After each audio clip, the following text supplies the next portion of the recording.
Bonsoir et bienvenue dans ce lundi soir. Alors cette semaine nous accueillons Gino, c'est un prénom mais vous l'avez probablement vu passer sur les réseaux sociaux ou dans lundi matin à de nombreuses reprises depuis environ un an. Gino donc qui est un militant antifasciste d'origine albanaise qui a ensuite vécu en Italie et qui donc est poursuivi, on va l'expliquer après, notamment par la Hongrie. On va essayer de tout contextualiser. Donc l'histoire de Gino, c'est que son histoire commence pas à ce moment-là, mais en tout cas, le point de départ de ce qu'on appelle l'affaire Budapest, c'est février 2023. En février 2023, est organisé en Hongrie, à Budapest, ce qui s'appelle la Journée de l'honneur, qui est une sorte de festival commémoratif de la Waffen-SS et des troupes hongroises de leur résistance en 1945 à l'armée rouge. Donc c'est un rassemblement néo-nazi, un des principaux rassemblements néo-nazis européens. Et donc en février 2023, des militants antifascistes se sont mobilisés pour organiser une contre-mobilisation et il y a eu quelques bagarres. Et à la suite de ça, quelques semaines après, la justice hongroise, Viktor Orban, a monté toute une espèce de campagne, notamment médiatique et publique, en disant on va aller chercher ces antifascistes européens qui sont venus secouer des nazis chez nous. À la suite de ça, il y a eu 17 personnes donc, qui ont été requises par la justice hongroise. Donc, il y a un aspect juridique et technique, mais qui est extrêmement important, c'est que les mandats d'arrêt européens permettent donc à un pays membre d'exiger sans trop de difficultés à ce qu'un autre pays membre lui fasse parvenir les personnes qu'elle souhaite que la police locale, la justice locale souhaite poursuivre. Et donc Gino, parmi de nombreux autres, on reviendra aussi un petit peu sur le cas des autres, a donc, alors qu'il était en France en 2024, a donc été interpellé par la police, pas n'importe quelle police, la SDAT, la sous-direction antiterroriste de France, pour être remis à la Hongrie. Tout ça, je ne reviens pas dans tous les détails, mais on a publié un bon nombre d'articles dans lundi matin à ce propos-là. On mettra les liens en dessous. On conseille vraiment la BD de Zéro Calcaré qui s'appelle La nuit sera longue et dont on avait publié les bonnes feuilles, qui est paru aux éditions Nada, qui est un très très bon résumé de toute l'affaire. On a aussi publié des tribunes de Éric Vuillard en soutien, des textes du comité de soutien, enfin bref, on mettra tout en lien pour ceux à qui il manque les détails. Donc grosso modo, première saison de l'affaire de Gino, il se fait interpeller, il est placé en détention, il passe 4 mois et demi à la prison de Fresnes, en attendant que des juges français se prononcent sur la légalité ou non de son extradition vers la Hongrie. Finalement, ça se finit plutôt bien, à savoir que les mêmes juges français estiment que la Hongrie n'apporte pas les éléments nécessaires, enfin les garanties nécessaires à ce que pour garantir en fait un procès équitable en Hongrie. Et par ailleurs, les conditions de détention en Hongrie sont considérées par l'Union européenne comme ne rentrant pas du tout dans les clous. Elles sont particulièrement difficiles. Voilà. Et donc la justice française dit non, on ne peut pas extrader quelqu'un vers la Hongrie au vu du système pénal et politique hongrois. Donc juste pour mettre un petit peu de contexte, Gino, pour ses faits en Hongrie, il risquait jusqu'à 22 ans de prison. Et c'est un vrai risque de 22 ans parce que, donc à titre d'exemple, Maya, qui elle est une militante allemande, qui a été elle transférée, on y reviendra peut-être après, vers la Hongrie, dont le procès a lieu en ce moment même, continue en ce moment même à Budapest. Le deal qui lui a été proposé en échange d'un plaidé coupable, en gros, donc si elle reconnaissait les faits de violence et que donc elle voulait éviter un procès, ce qu'on lui a proposé en échange c'était 14 ans de prison. Donc les menaces de la Hongrie, la gravité des peines hongroises est plus que sérieuse. Donc ça, c'était le premier round, la première partie, la première saison. Et là, à la surprise générale, il y a au mois de... Attendez, j'ai noté tout ça, mais je le vis. Ouais, le 18 décembre dernier, l'ASDAT vient à nouveau interpeller Gino, mais cette fois-ci, donc c'est plus pour le mandat d'arrêt hongrois, étant donné que la France a décidé qu'il ne l'extraderait pas, c'est pour un mandat d'arrêt allemand. Il a passé quelques jours en détention et le 24-12, faveur de Noël, il est à nouveau sorti et il attend donc pour dans quelques jours le prochain procès pour savoir si la France l'extrade ou non vers l'Allemagne. Et donc c'est cette espèce de mise à jour dont on va discuter dans ce petit échange. Donc Gino, bonjour. Donc désolé, c'était un petit peu long, mais c'était pour... Oui, pardon. Et Gino n'est pas en France depuis très longtemps, donc il est plus à l'aise à l'anglais, mais donc on passera peut-être de l'un à l'autre, mais pour le coup son français est quand même pas si mal, donc on va faire en français, mais évidemment il faut excuser le fait que ça fait pas très longtemps qu'il l'apprend.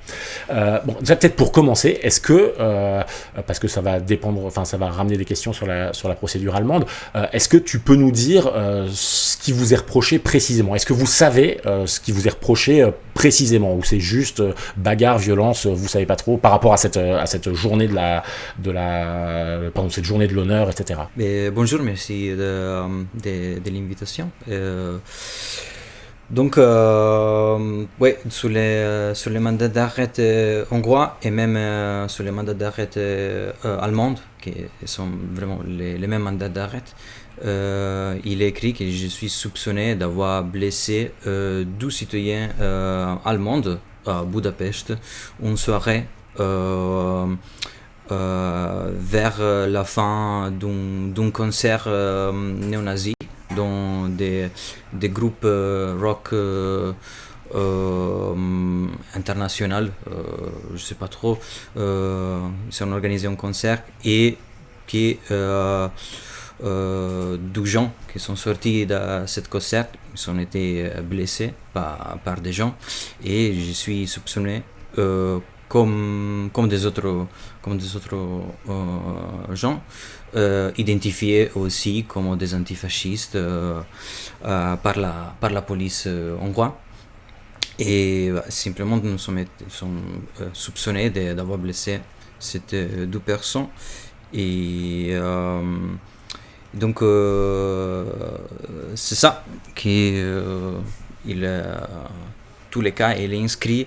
La particularité, c'est que les autorités hongroises et aussi les autorités allemandes fait une importance essentielle de dire que cette bagarre, cette violence, il était justifié pour l'idéologie comme on dit de gauche, il est inscrit, et pour que nous sommes antifascistes. Et ça c'est intéressant que même pour les autorités des deux pays, il est important de dire que oui, les gens qui sont blessés de cette personne à Budapest sont des antifascistes et sont utilisés des méthodes plutôt violentes pour faire ça. Et ça c'est donc plus que le début, c'est la continuation d'une chasse à les antifascistes dans l'Europe.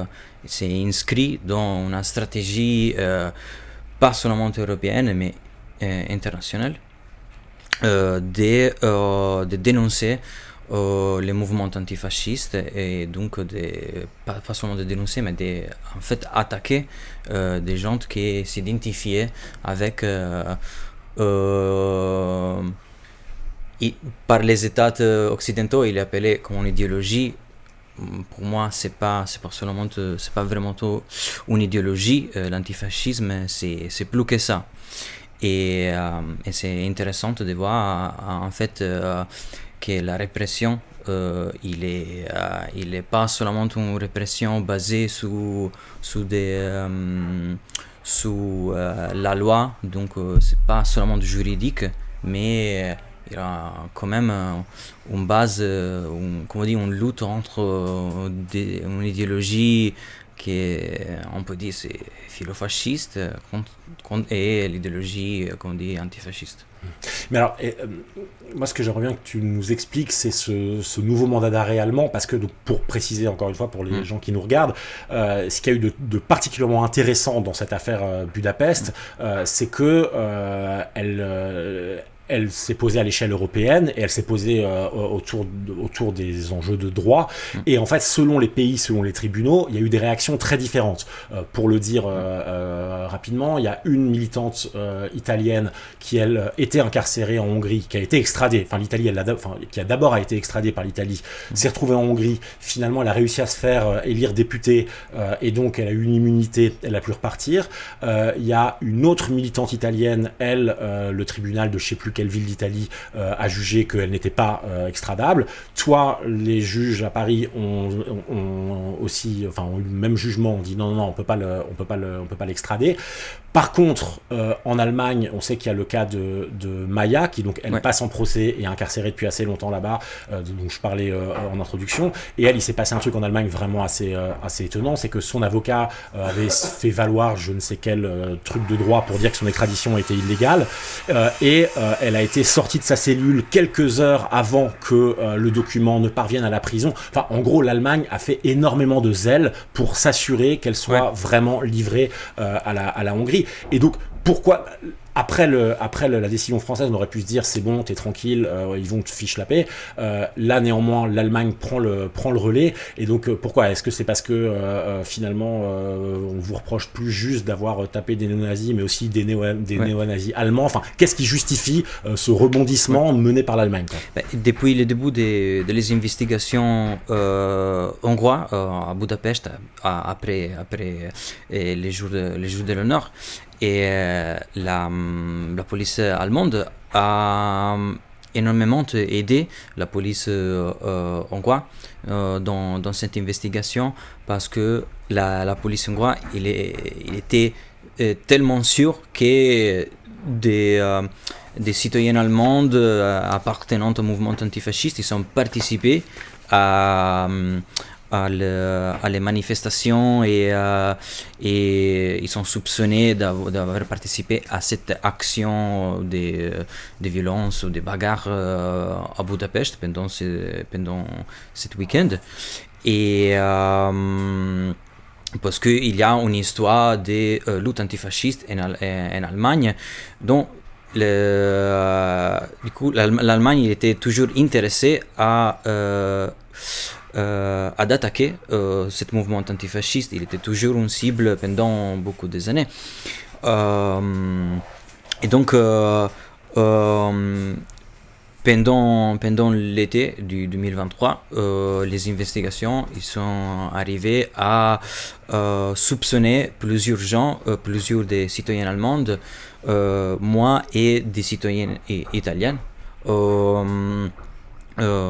pour des faits. À Budapest, pendant ce jour,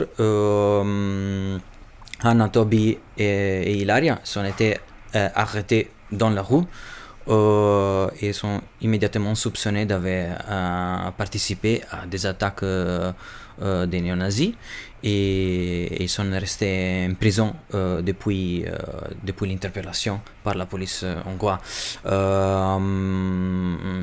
Et pendant un an et demi, dans ce temps, en Italie, il y a une grosse campagne massive de soutien à Ilaria Salis, qui en fait à la fin toute sa mobilisation du mouvement antifasciste italien, de la famille Salis, des amis proches aussi d'enfance de Ilaria.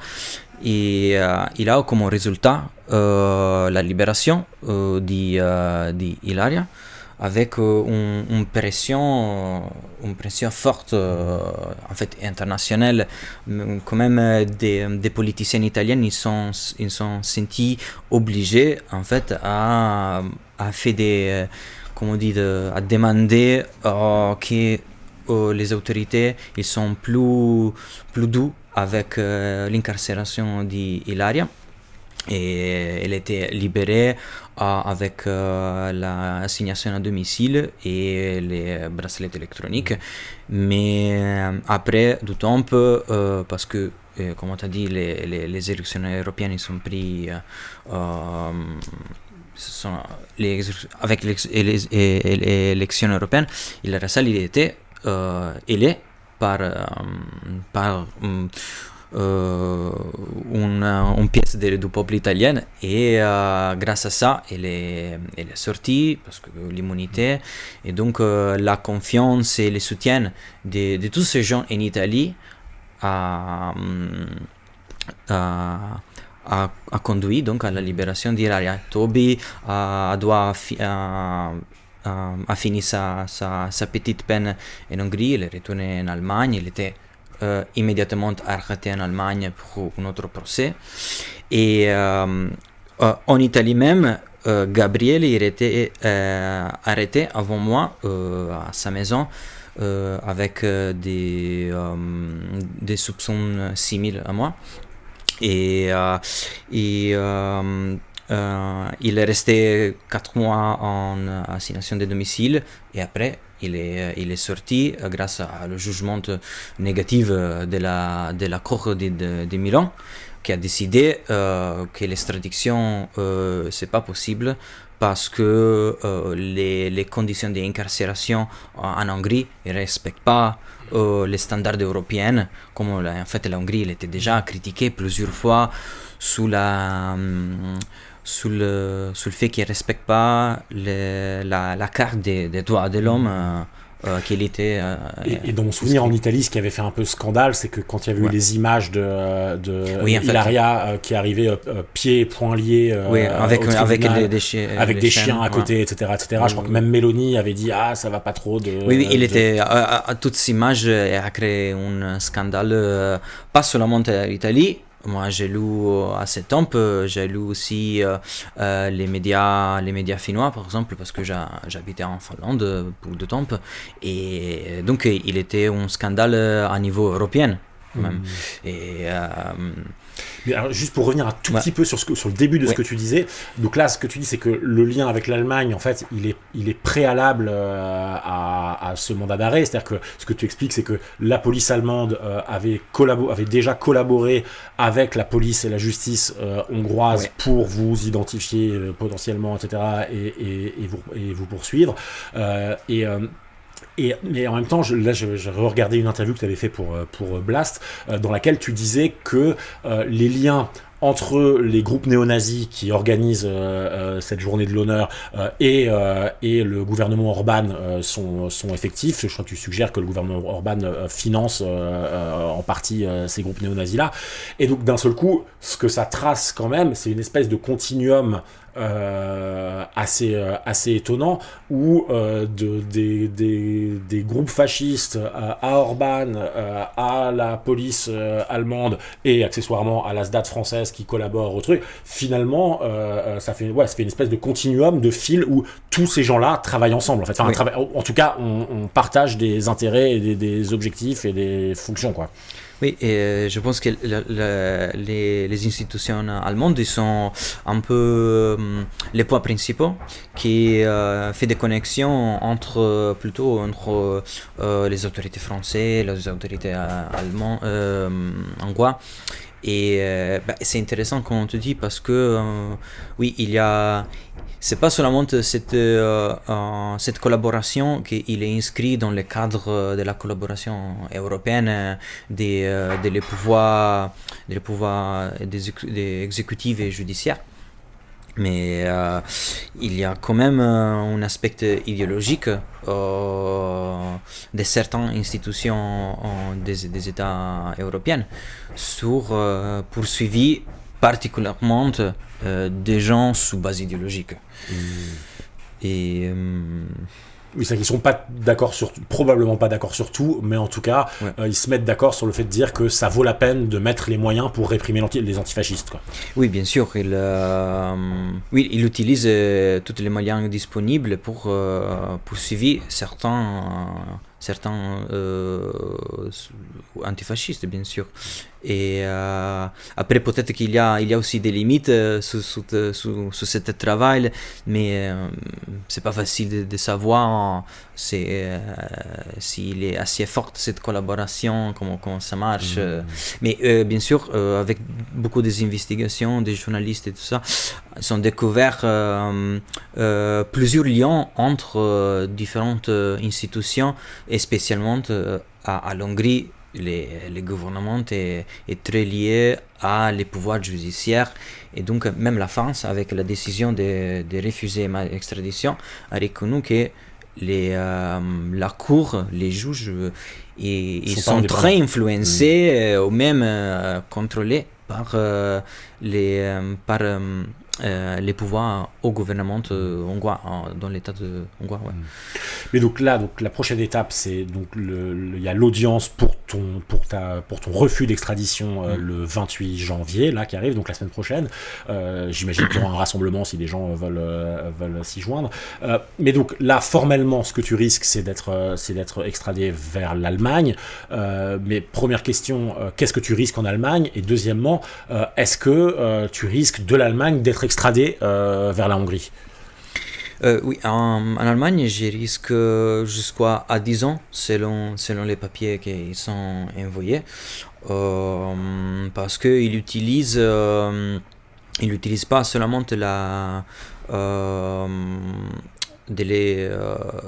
d'avoir blessé des gens, mais il est inscrit dans une organisation criminelle qui en fait c'est pas trop utilisé pour poursuivre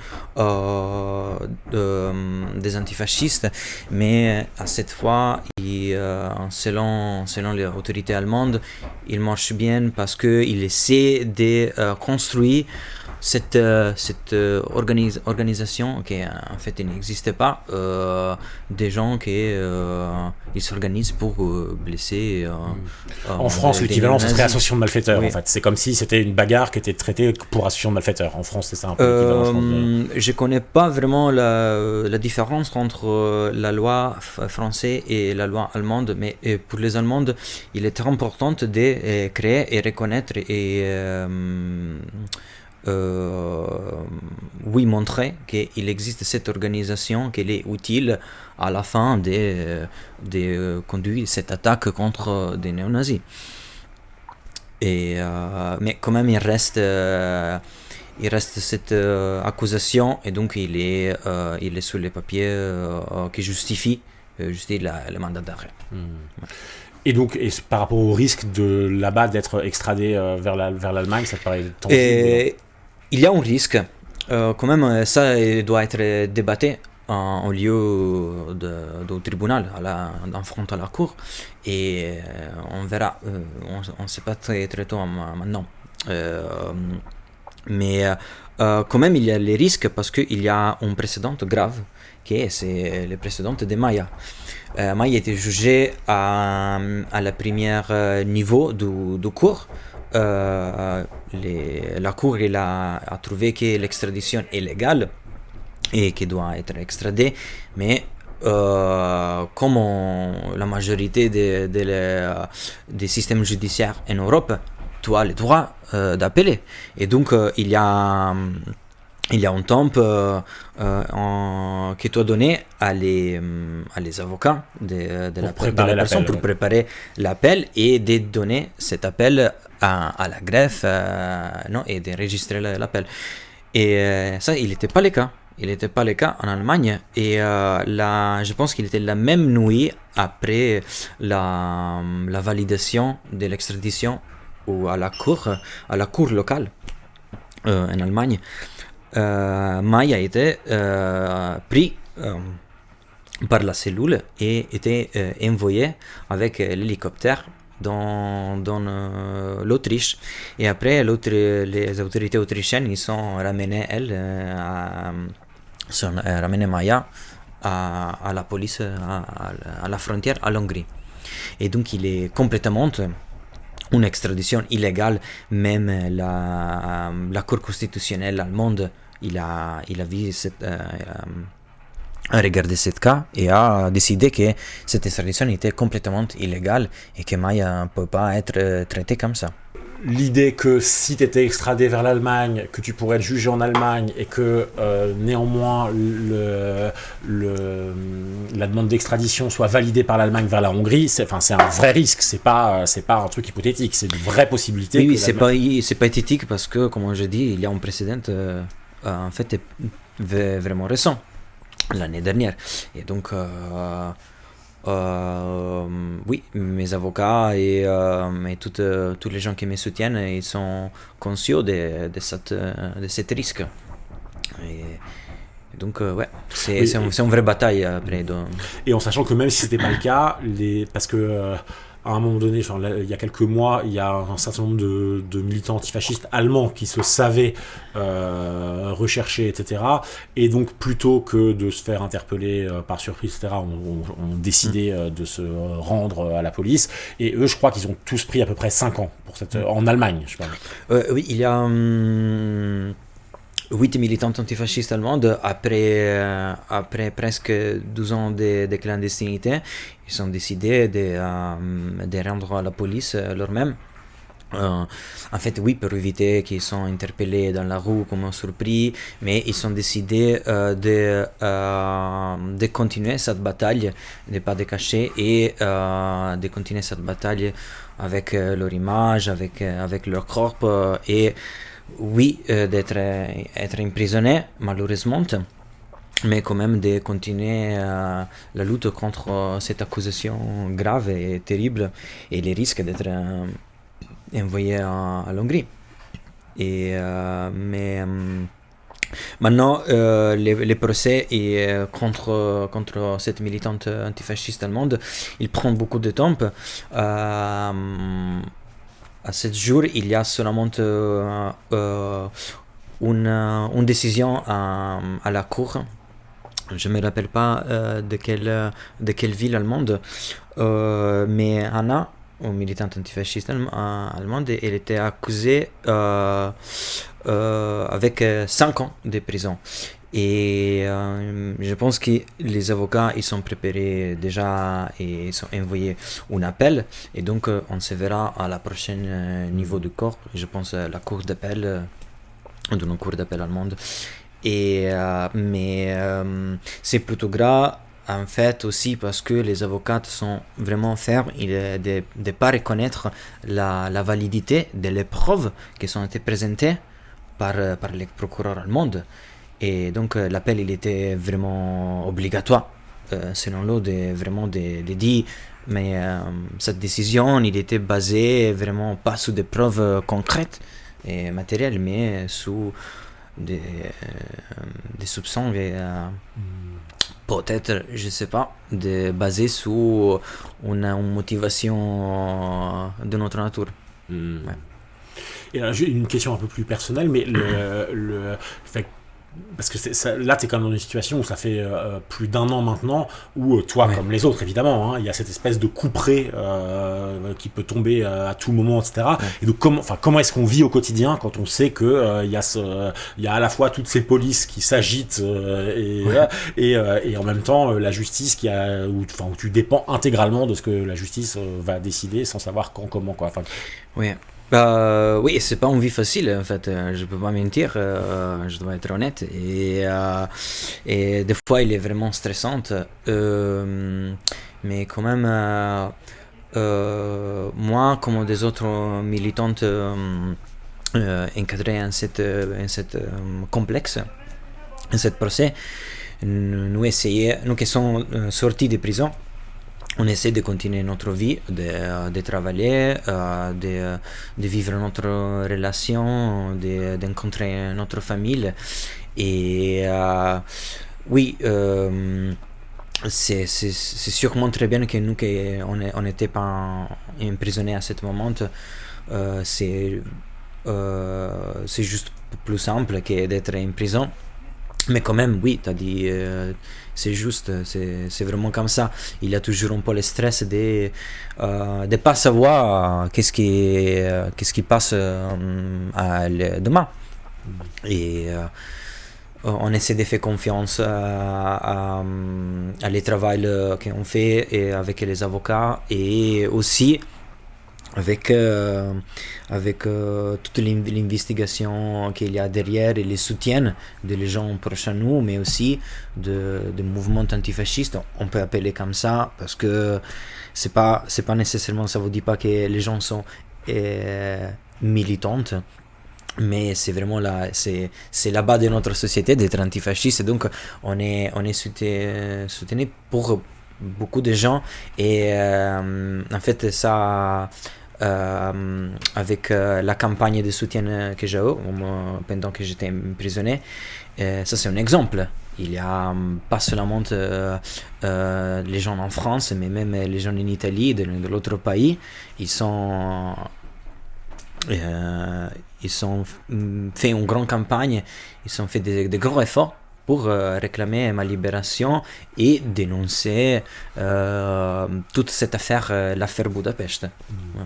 Moi, je trouve que c'est un mal pour un bien, mais enfin plutôt un bien pour un mal. Mais je trouve ce qui est intéressant dans cette affaire, c'est que une des choses très intéressantes, c'est que pour le coup, on voit se déployer la question du fascisme à une échelle européenne. Parce que là, en gros, la question c'est est-ce que la justice française collabore avec la justice d'Orban, qui est considérée, si ce n'est comme fasciste, au moins comme illibérale, etc., etc.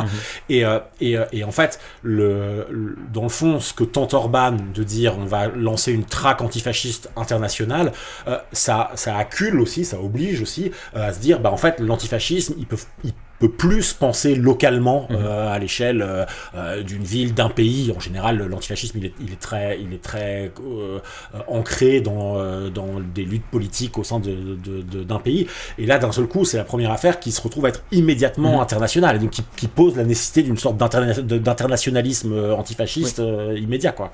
Mais l'antifascisme, il n'était jamais une question locale. Il était toujours une question internationale. C'est vrai que des différents fascismes, ils sont nés dans certains pays.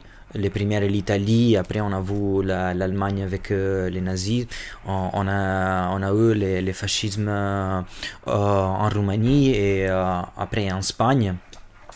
Et donc, les gens ils sont obligés de répondre, donc de devenir antifascistes à niveau local, mais c'est aussi certain que tous ces antifascistes, historiquement, ils ont été immédiatement liés avec des antifascistes des autres pays. En fait, la guerre d'Espagne, c'est un exemple incroyable. Et même toujours, d'arriver toujours, on a les besoins de sentir l'antifascisme aussi comme une question à niveau international, parce que ici, il y a aussi une remonte de néofascisme dans l'Europe, et pas seulement dans l'Europe, même dans les États-Unis, et donc oui, c'est pas seulement une question locale, il y a différents niveaux. Donc quand je disais localement, je sais historiquement, c'est toujours intéressant, mais je parle en France par exemple, ces 30 dernières années, l'antifascisme c'était essentiellement contre le Front National et le Rassemblement National, enfin c'était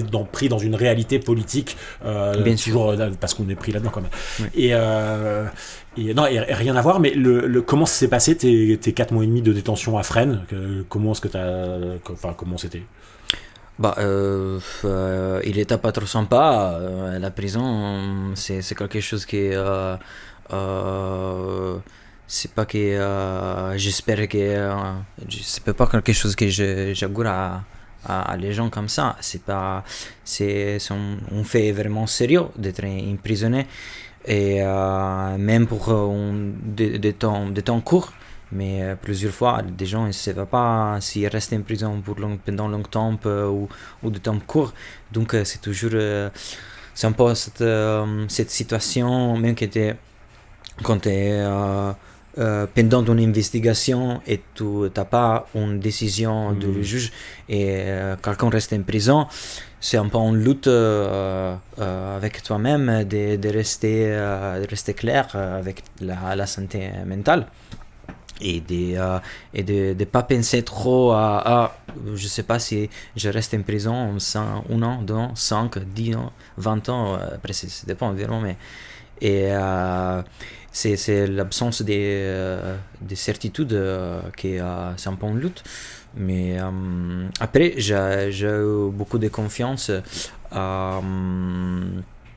à les gens dehors, mes avocats, ma famille, mes amis proches et aussi, comme j'ai dit avant, mais les mouvements antifascistes, on peut dire ça tranquillement, qui a soutenu, il m'a donné des soutiens et il a demandé ma libération. Et à la fin, il a marché. Et là, on avoue que cet emprisonnement, il n'était pas juste, que l'extradition, il n'était pas justifié, pas du tout, spécialement par un pays qui est devenu fasciste, l'Hongrie, malheureusement. Et il est passé bien, plutôt à la fin. Ouais. Et non, j'ai un peu une dernière question un peu générale, mais qui revient un peu sur cette question de l'internationalisation de l'antifascisme, c'est que pendant longtemps, j'ai le sentiment, enfin si je parle ces dernières dizaines d'années, l'antifascisme, ça consistait essentiellement à se taper avec des nazis, quoi. Avec des fascistes, quoi. Mais des gens qui étaient plutôt des groupuscules, des petits groupes, etc. Et là, ce à quoi on est en train d'assister, c'est quand même une fascisation beaucoup plus large, donc une fascisation des appareils d'État, une fascisation des institutions, donc pas juste quelques types au crâne rasé particulièrement stupides, mais des institutions elles-mêmes. Orban, c'est évidemment la question. Clairement. Et là, par exemple, aux États-Unis, en France, on tourne ça un petit peu à la rigolade, alors que ça ne l'est pas. C'est que Trump, on sait qu'il a déclaré le mouvement Antifa terroriste. Mais alors, donc nous en France, les gens disent il est stupide parce que le mouvement Antifa, ça n'existe pas en tant que tel. Ça paraît être une espèce d'absurdité. Sauf que là, on voit, par exemple, avec l'assassinat de Renée Nicole Good, qui est la dame qui s'est faite tirer. Oui. Et immédiatement, ils disent oui, c'était une terroriste, etc., etc. Et moi j'ai l'impression que ça fait quand même ça fait un nouveau paradigme qui change quand même énormément de choses. C'est que à partir du moment où les appareils institutionnels, les appareils d'État, etc., assument, si ce n'est le fascisme, au moins une fascisation, ça signifie aussi que l'antifascisme, il sort de la sphère démocratique, quoi. Enfin, de la sphère démocratique autorisée, etc. Et Trump, c'est ça qu'il assume. Il dit non, mais en fait, être antifasciste, être terroriste, ça signifie que on peut te faire à peu près ce qu'on veut, quoi. Enfin, on peut te mettre en prison pour n'importe quoi. Enfin, c'est pas tout à fait rien comme terme. Oui. Et donc moi j'ai l'impression qu'avec c'est comme si cette fascisation de certains États et globalement de l'état du monde, ça a impliqué aussi que l'antifascisme se retrouve avec des nouveaux repères, en fait. Il y a des choses qui vont plus être possibles, des nouvelles choses qui vont devoir être nécessaires, etc. Enfin, ma question est très floue, mais... Oui, il y a beaucoup de déchiffrer là. En fait, peut-être c'est un peu différente la question de les États-Unis et dans l'Europe, il y a des éléments un peu différents, mais aussi parce que Trump et sa administration, ils sont des gens complètement fous. Je l'ai dit là maintenant, j'ai aucun problème. Je suis déjà probablement un ennemi des États-Unis avec l'inscription des Antifa-Ost et du procès de Budapest. Donc, moi, je suis pas part des Antifa-Ost parce que j'habite pas en Allemagne. J'étais jamais en Allemagne dans cette année. Et mais quand même, je suis fasciste qui est déclaré comme terroriste. Oui, les groupes aussi de Budapest, ils ont été inscrits dans la liste des organisations terroristes par l'administration Trump. Même aussi un groupe grec qui en fait il n'existe pas plus, qu'est-ce que j'ai compris, et un autre groupe italien qui c'est pas vraiment clair, il vient d'où et comment il est. Bref, c'est vraiment absurde que en fait, Trump, il inscrit Antifa comme une organisation terroriste. Il n'admet pas que c'est un mouvement. Donc, pour l'imagination de l'administration Trump, c'est une organisation appelée Antifa, qui est un terroriste, et même l'administration, il n'est pas capable de dire il est où le quartier général d'Antifa, ils sont combien les gens qui travaillent dans cette organisation. Et j'avoue l'interview avec les congrès, et il y a donc l'enquête fait vers un représentant de l'administration et demandé c'est où cette quartier général, combien de gens vous avez trouvé sont des membres des Antifa, et sont des questions très simples et qui ne sont pas répondues par les représentantes. Il était toujours quand même mais on est en train de faire l'enquête. Mais c'est bizarre. Tu es en train de faire l'enquête, donc tu as déjà décidé que cette organisation, c'est vraiment... C'est clair qu'il n'y a aucune base juridique, aucune nécessité de combattre cette criminalité. Il est complètement basé sur motivation idéologique. Donc c'est l'administration Trump, c'est le nouveau fascisme et le nouveau impérialisme américain qui a besoin de combattre contre l'idéologie Antifa et tout ce que l'administration de Trump reconnaît. Il est part de Antifa. Donc les wokismes et tout les migrants et les gens LGBTQ, en fait, il est grave parce que même qu'ils ne sont pas reconnus qui est Antifa et qui n'est pas Antifa ou antifasciste, les migrants dans les États-Unis et donc la communauté LGBTQ, ils sont une cible de cette administration. Et sont les gens vraiment qui risquent vraiment beaucoup, ils risquent la vie dans les États-Unis. Dans l'Europe, il est intéressant que le festival des jours de l'année, chaque année, il est financé par l'institution de l'État hongrois. C'est ça les lieux, ils sont trouvés plusieurs fois. Il y a en fait d'argent public. Il finance l'organisation de ce festival, de la marche et tout ça, de l'invitation, l'accueil de pas seulement des néofascistes hongrois, mais des néofascistes qui viennent par toute l'Europe et d'organisations très militantes viennent par l'Italie, la France, la Finlande, les pays scandinaves, même l'Allemagne. Et c'est ça qu'il était reconnu, il est en information publique si tu cherches, et c'est ça qui aussi c'est simple de dire donc que le gouvernement d'Orban en Hongrie il est fortement lié à le mouvement néofasciste et néo-nazi en Hongrie. Et oui.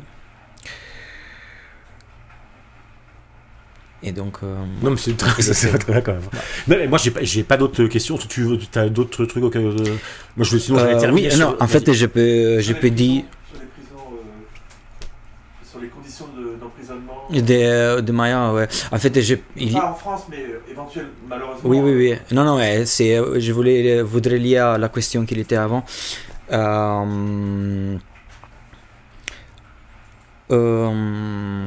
À ce moment, en fait, le gouvernement hongrois, il continue toujours il est vraiment investi à la chasse des antifascistes, mais aussi de punir les antifascistes qui sont dans les mains des autorités. Maya toujours vivent une situation terrible dans la prison, vivent une condition d'isolement avec une excuse que les gouvernements, les prisons hongrois utilisent, c'est que parce que Maya est une personne transgender, donc il doit rester loin par les autres criminels communs. Mais cette chose, en fait, il jouit la police et les autorités hongroises. Ils sont vraiment, il fait de bien pour eux parce que c'est une modalité pour punir Maya et de détruire, et de la maintenir à l'isolement, maintenir l'isolement, donc détruire elle physiquement et mentalement. Et à ce moment, il n'y a vraiment pas aucun signe que les Hongrois vont laisser Maya de relaxer, même avec après une campagne commencée par les pères de Maya.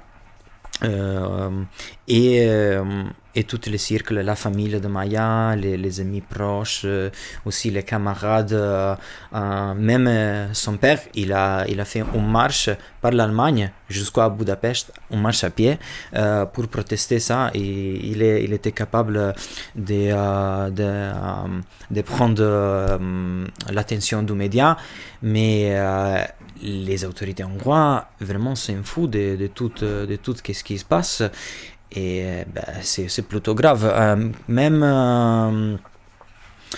Et le problème, c'est aussi que les autorités allemandes, ils n'écoutent pas les pères de Maya, et ils n'ont pas l'intention de faire des petites pressions, de demander à l'Hongrie d'être plus doux avec Maya. Donc c'est une situation terrible. Il montre en fait la réalité de ce type de gouvernement fasciste qui a perdu tout le sens de démocratie, et même comment la France après a décidé, a dit clairement dans la décision, a reconnu clairement l'Hongrie c'est pas un pays démocratique, et c'est vraiment très dangereux d'être emprisonné dans les prisons hongroises, et spécialement si tu es reconnu comme un ennemi politique de l'État hongrois. Donc si tu es antifasciste, si tu es part de la communauté LGBTQ, c'est très grave. Même Maya a conduit pour un mois la grève de faim, et elle doit arrêter de faire ça parce que Maya était vraiment aux limites de la capacité physique et pour sa santé, elle doit arrêter. Et quand même, la réponse de l'État hongrois, il n'était pas trop compréhensif, comme on dit. Et ouais. Et oui, et cette à chaque jour cette répression internationale contre le mouvement antifasciste, il devient sempre plus grande. En fait, on a un autre exemple, parce que les antifascistes, ils sont inscrits d'être une organisation terroriste à l'Hongrie, et les États-Unis ont fait presque la même. Et les autorités américaines, ils sont pressés, les institutions et des entreprises européennes pour, comment on dit, poursuivre et punir certains sujets, des individus et des organisations qui sont liés à l'affaire des Antifa-Ost et l'affaire de Budapest. En fait, l'organisation de soutien pour les prisonniers politiques Rote Hilfe, le Secours Rouge en Allemagne, leur compte bancaire il était congelé par la banque Sparkasse, et sous pression des États-Unis, que même qu'est-ce que j'ai compris, c'est pas que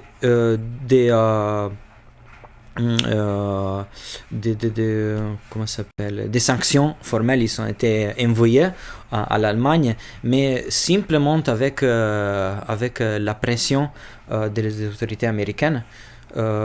Sparkasse a décidé de pas continuer les business avec Rote Hilfe, et donc l'organisation de Rote Hilfe, ça voulait